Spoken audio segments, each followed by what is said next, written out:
Well, hello. This is Shane Barton, Downtown Revitalization Coordinator for CEDIK, the Community and Economic Development Initiative of Kentucky. Welcome to 6 Minutes with CEDIK.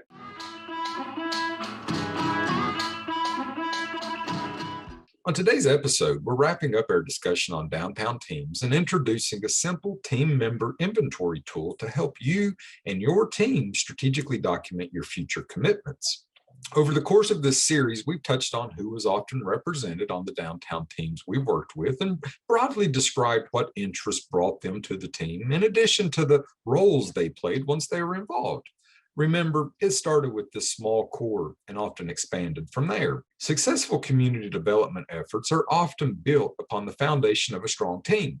Revitalizing a downtown is no different. It requires more than simply assembling skills, tools, or an understanding of financial markets. It takes people, real people, residents that understand their neighborhoods, building and business owners that understand Main Street, and organizations with a stake in all their successes.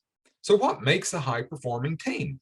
There are many ways to approach this question, but I like to think teams are built on three core principles: community engagement, leadership, and collaboration. Community engagement is important because it allows stakeholders to participate in identifying unmet needs and engaging in finding those solutions. It essentially is the process of working collaboratively with people aligned by geography, interests, impacts, or conditions to address those unmet needs.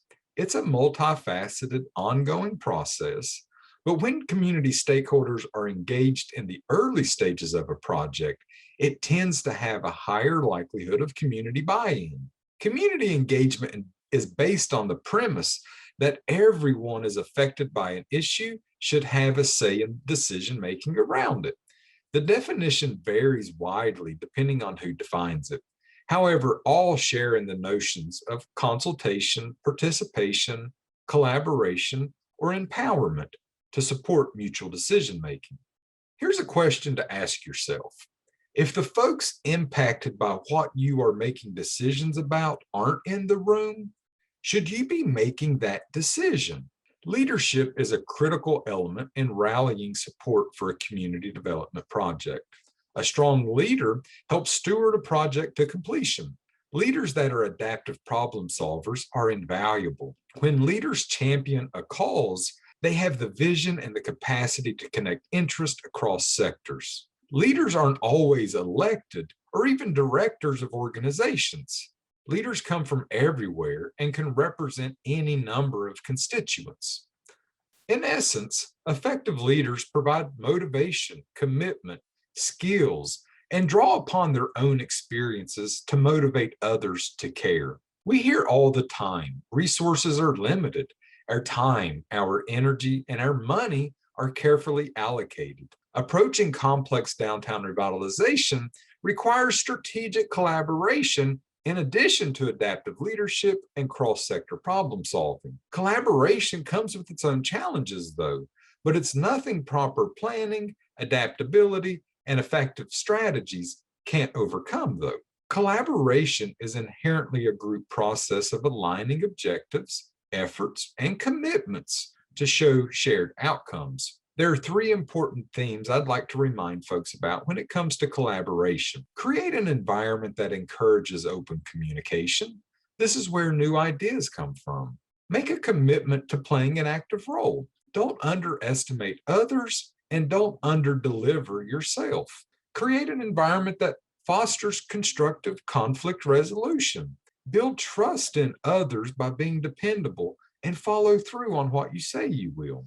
There are some benchmarks to team excellence. They often include strong, authentic leadership, a commitment to one another and the team objectives. They're results-driven, where their personal or organizational goals are aligned with the team's. They're passionate about the team and the team's goals. They have a high level of trust in the other team members, and most importantly, members empower other members. When building that team, remember to cast a wide net and include strategic partners who are committed and willing and able to invest their time, their ideas, or other resources. Support is important, but commitment is even more important. As a reminder, Funders are increasingly seeking to invest in projects with multi-sector collaborations built upon authentic engagement, developing innovative place-based solutions. As part of the CEDIK Downtown Team series available online, we've developed a fairly simple worksheet you can use to account for team member contributions and commitment. The worksheet is designed to help articulate the specific skills, interests, roles, and most importantly, the commitments of downtown revitalization members.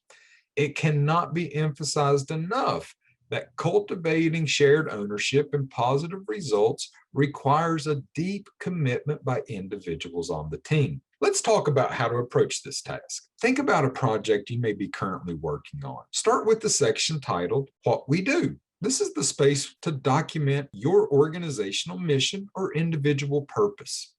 Below that is a section, Who We Reach.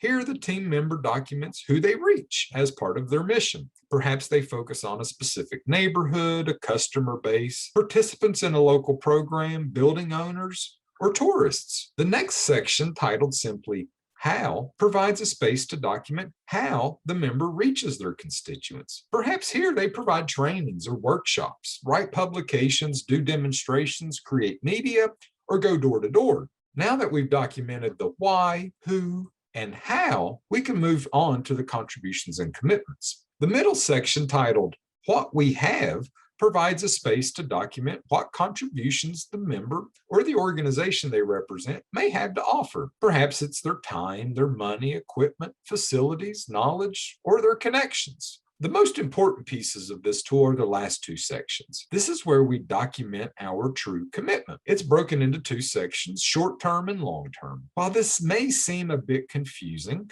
I'd suggest you think about short-term commitments as actions that inform others, and long-term commitments are when an informed public starts to take action. For example, short-term commitments that help inform others could be marketing or educational campaigns, hosting or contributing to a public forum, providing a workshop, or any other tangible way that you plan to amplify the effort. Whereas long-term commitments reflect an informed population taking actions, creating changes in behaviors, practices, policies, or procedures. These may be a bit more ambiguous or difficult to predict depending on how broad the project is. Remember, there's no wrong answers here. This is all about building the team, building trust, creating collaborative environments, and making commitments. Now that individuals have completed the inventory, what's next? Use them to hold each other accountable to the commitments you've identified. Use them to align resources and leverage future results. Use them to help think about who's missing from your team. This isn't the end all be all of team building, but it's a tool that can get you started,